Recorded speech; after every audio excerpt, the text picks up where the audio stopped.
AIDA Fernandes and her family have been stewards of this corner of northern Portugal for 5 generations. A cattle farmer, she's convinced a proposed lithium mine, if approved, would destroy her livelihood. Most of the fields we rely on are in the perimeter of the proposed mine.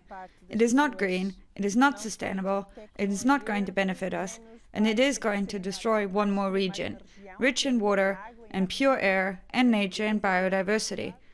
The UN's Food and Agricultural Organization has declared this area, Barroso, a globally important agricultural heritage site for its blend of grazing and sustainable farming. The wider area is also home to Europe's largest lithium reserves, a metal key for producing electric car batteries.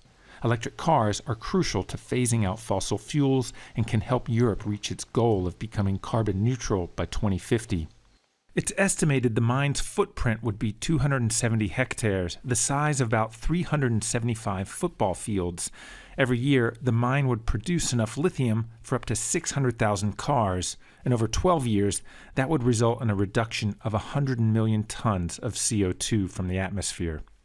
Climate change is a huge challenge, and to decarbonize the economy, we need lithium for our electric vehicles. But that has a cost, and we want to minimize it by excluding the areas where social and environmental impact is considerable. Elizabeth Pires doesn't feel she's on the cusp of the environmental revolution. She points to where the mine's perimeter would be. I worry about the destruction it could cause and it ruining our lives. We are here in a little corner of the world that they're going to damage. Opposition to the mine runs strong. Signs against it, like this one, are found across the community.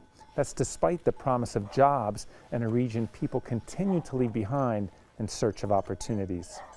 We spoke to the company waiting for approval from the environmental agency. Our plans will have zero impact on the lifestyles or practices of farmers in the region. I think millions of European town and city dwellers are really going to appreciate the transformation that electric mobility will make to the quality of life in the cities of Europe. Government officials point out the environmental and strategic benefit of mining lithium in Europe. And if our objective is to be as sustainable as we can, then a good way to start is in those materials which are not sourced properly outside of Europe, and that Europe has the opportunity to do it in a sustainable way. Maria Loureiro isn't convinced. She and Fernandes show us where mining samples were excavated. Loureiro says she'll lose some of her land to the mine and that what remains will be contaminated. We're not the ones polluting the environment. Let the ones polluting pay the bill, not us. A sentiment shared by many who fear they'll pay the price for Europe's green energy. Raney, Al Jazeera, in northern Portugal.